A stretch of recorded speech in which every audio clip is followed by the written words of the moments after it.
Bonjour tout le monde. Aujourd'hui, on va aborder le chapitre 2 du cours d'introduction à la théorie ergodique. Le chapitre 2 s'intitule donc Transformation préservant la mesure. Transformation, vous pouvez parler de fonction ou d'application. On va commencer par une définition.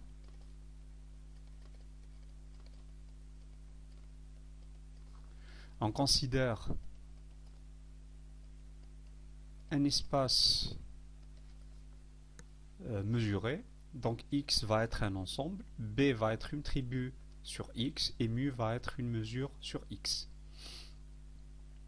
Donc, ça c'est le premier élément. Souvent en théorie ergodique, la mesure est considérée finie. Donc dans ce cours, elle sera finie, sauf dans les cas contraires, on va le spécifier, mais souvent la mesure sera considérée comme une mesure finie. On considère une fonction f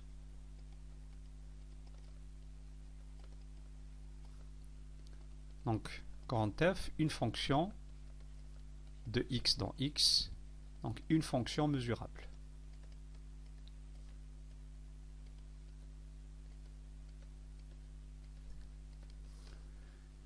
On dit que f préserve la mesure mu.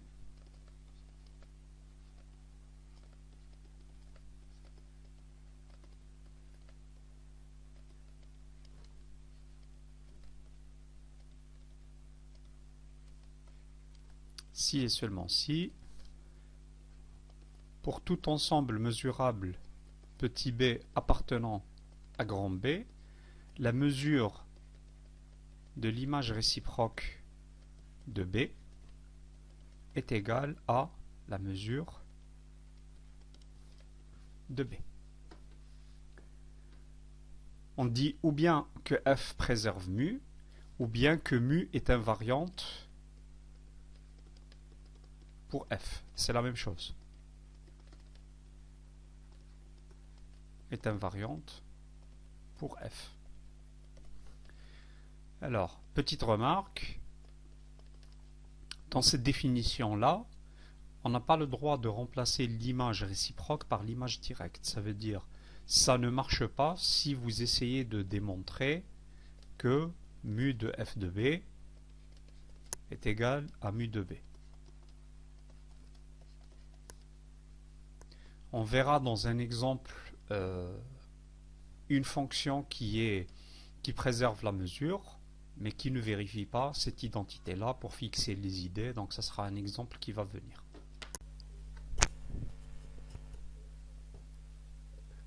On va voir un exemple de mesure invariante. On considère le système dynamique donc 0,1. Je rappelle que cette notation 0,1 désigne le cercle, donc on considère que 1 est superposé à 0, et la fonction doublement de période qu'on va noter b de x égale 2x modulo 1. Et on va montrer que la mesure de Lebesgue est invariante.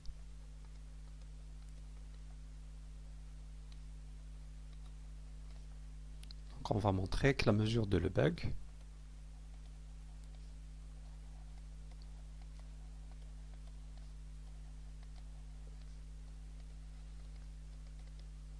est invariante. Pour montrer que la mesure de Lebesgue est invariante, il suffit de faire la preuve sur les intervalles. Donc on considère les intervalles et on va essayer de montrer que quel que soit l'intervalle, ça n'est pas important qu'il soit ouvert, fermé, quelle que soit la situation. Donc quel que soit AB, inclus dans 0,1, on va montrer que la mesure de Lebesgue de B-1 de AB est égale à la mesure de Lebesgue de AB. La mesure de Lebesgue dans le cas des intervalles, c'est très facile, donc c'est juste la longueur de l'intervalle. Il faut calculer ici lambda de B-1 de AB. Si vous écrivez la fonction doublement de période en notation sur l'intervalle, donc vous l'écrivez comme une fonction définie par morceau, la fonction doublement de période, elle vaut quoi? vous avez b de x, c'est 2x si x est compris entre 1,5 et 0. Pardon, ici c'est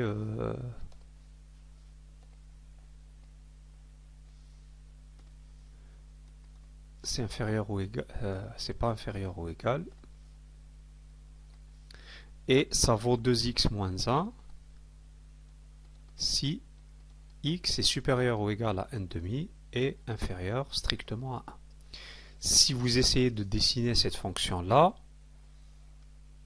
ça vous donnera quelque chose comme ça. Donc ici c'est 1,5, on va dire ici c'est 1, et vous aurez deux segments de droite comme ça qui sont en parallèle. Ok, si j'ai envie de connaître l'image réciproque d'un intervalle, donc b-1 de AB, qu'est-ce que ça vaut? Donc je vais dire que mon intervalle AB est là.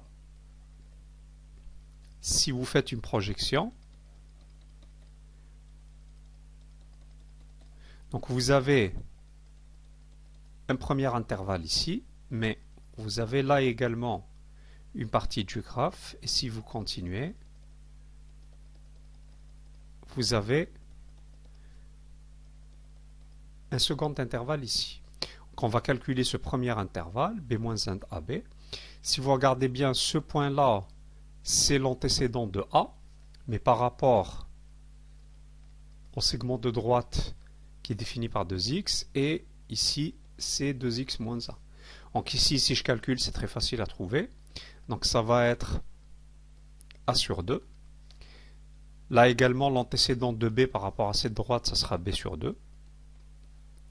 Union. Si je calcule ici, ça sera l'antécédent de A, mais par rapport à 2x moins 1. Alors, l'antécédent de A par rapport à 2x moins 1, il faudrait résoudre l'équation suivante. Donc 2x moins 1 égale A, qui va vous donner x égale A plus 1 sur 2. Donc ça sera union A plus 1 sur 2, B plus 1 sur 2.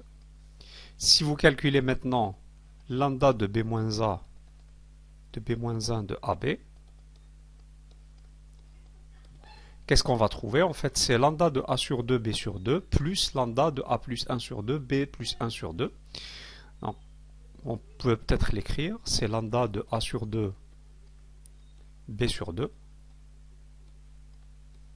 plus lambda de A plus 1 sur 2, B plus 1 sur 2. Ça vaut quoi? Ça vaut B sur 2 moins A sur 2, qui donne B moins A sur 2, plus, ça vaut quoi? B plus 1 moins A plus 1, le tout entre parenthèses, sur 2, et ça donnera également B moins A sur 2.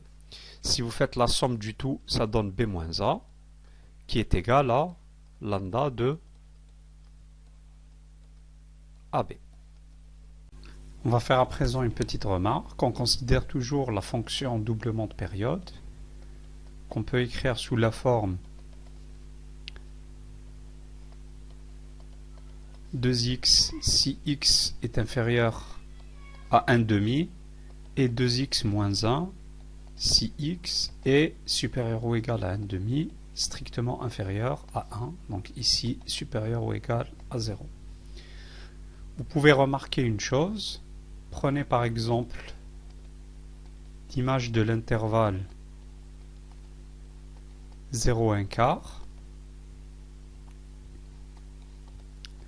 Et ben vous allez remarquer que l'image de l'intervalle 0,1/4, en fait vous allez multiplier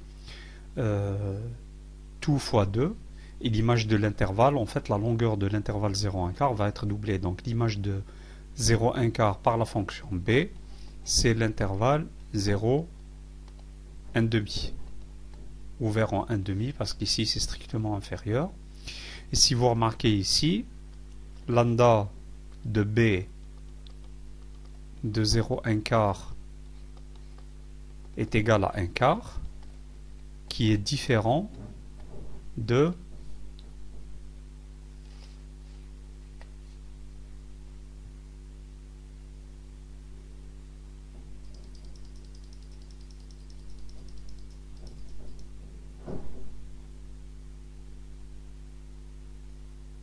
Top.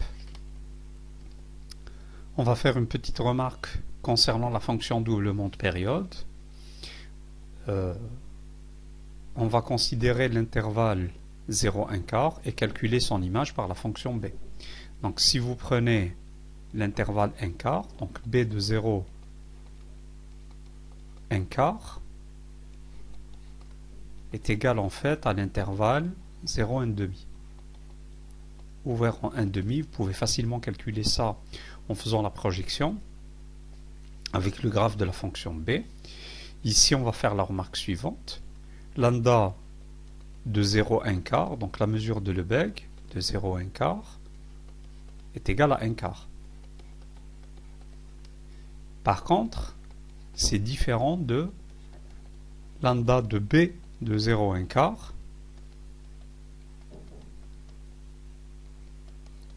qui lui est égal en fait à 0, donc b de 0 1 quart c'est 0 1 demi, et la mesure de cet intervalle c'est 1 demi. Alors ça c'est pour fixer les idées concernant le fait qu'on n'a pas le droit dans la définition d'une fonction qui préserve la mesure de remplacer l'image directe par l'image réciproque. On vient de voir que la fonction doublement de période préserve la mesure de Lebesgue. Par contre, si vous essayez de faire ça avec l'image directe, ça ne marche pas. C'est juste une remarque donc pour fixer les idées. Dans la définition de fonction qui préserve la mesure, on ne peut pas remplacer l'image directe. On va voir à présent les mesures invariantes portées par les points périodiques. On va commencer par les points fixes. Alors, supposons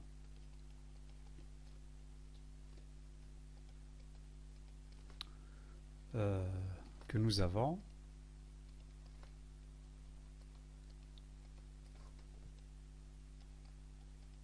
le système dynamique mesurable suivant, donc x, b et f. Donc j'ai x qui est un ensemble, b une tribu sur x et f qui est définie de x dans x. D'accord? Une application. On suppose aussi qu'il existe un point fixe tel que f de r est égal à r.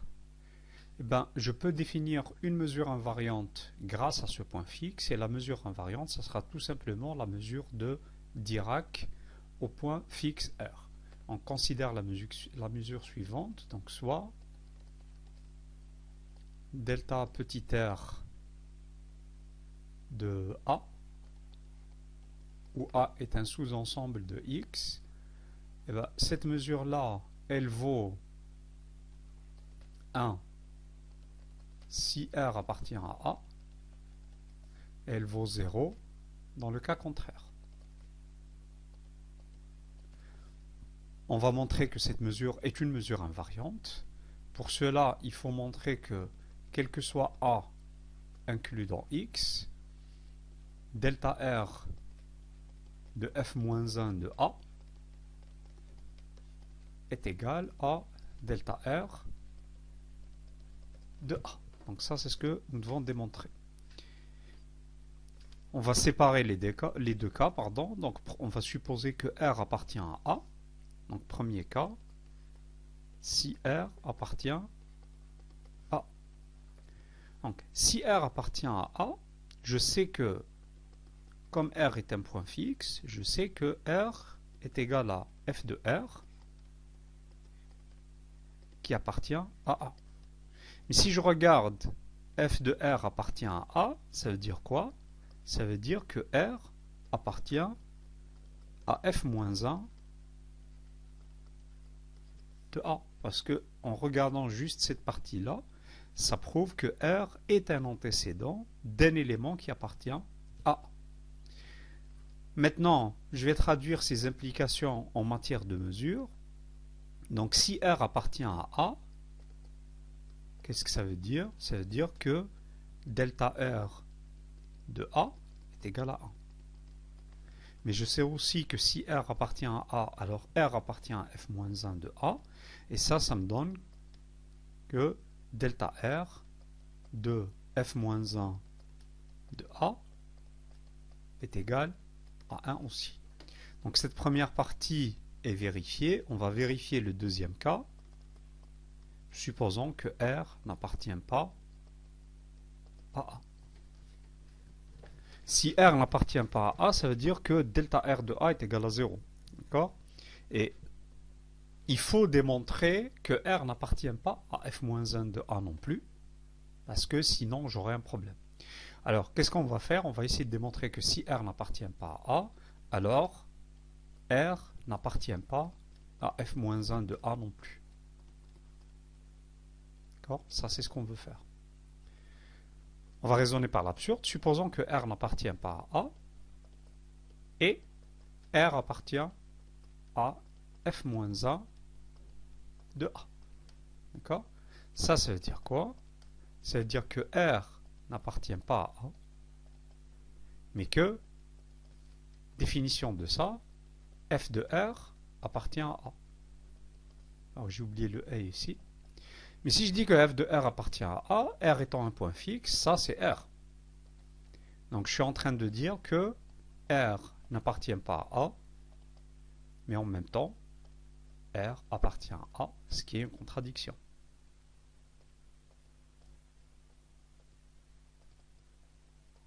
D'accord?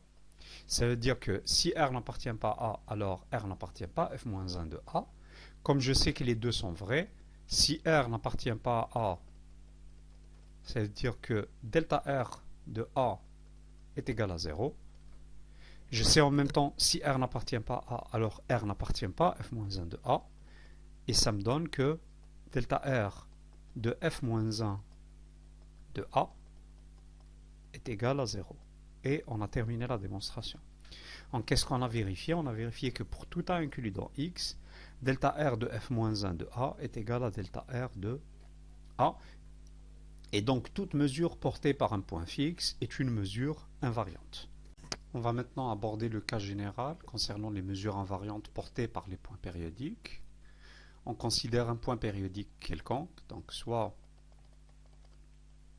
X appartenant à grand X, un point périodique,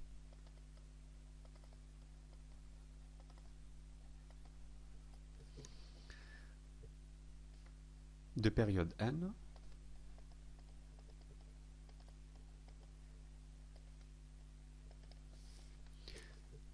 qu'est-ce que ça veut dire? Ça veut dire que fn de x est égal à x et quel que soit i strictement inférieur à n, fi de x est différent de x. Maintenant, on considère la mesure mu suivante, soit mu égale 1 sur n fois la somme delta x plus delta f de x jusqu'à delta fn-1 de x. Ça, on peut le noter avec la notation somme suivante, 1 sur n, la somme de i égale 0 jusqu'à n-1, delta fi de x. f0, bien sûr, sera l'application identité, donc f0 de x, ça sera x. On va montrer que cette mesure-là est invariante. Pour faire cette preuve, on va utiliser le théorème qu'on a déjà donné sur l'équivalence entre l'existence d'une mesure invariante et les intégrales.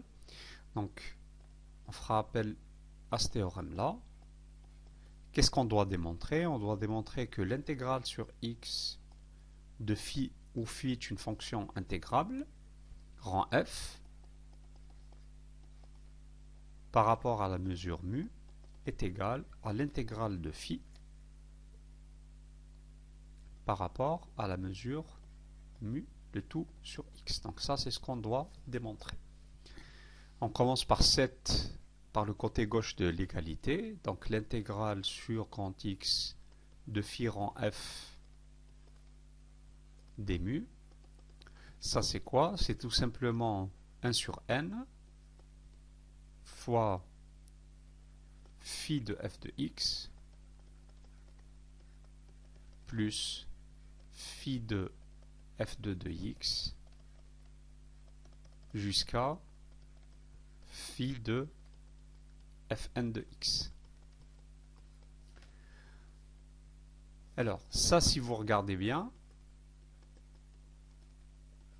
ça, je vais le garder tel quel, ça, je vais le garder tel quel, mais ça, c'est quoi? Phi de fn de x, c'est tout simplement phi de x. D'accord? Alors ici, juste avant, il devrait y avoir phi de fn-1 de x. Et donc, ça c'est égal à quoi? Si je réorganise un peu les choses, ça sera phi de x. Donc le dernier, je vais le mettre au début. Plus phi de f de x. Jusqu'à phi de fn-1 de x. Mais ça, c'est quoi? C'est tout simplement l'intégrale de phi par rapport à mu sur l'ensemble x, ce qui permet de terminer la démonstration. Donc la mesure mu qu'on vient de proposer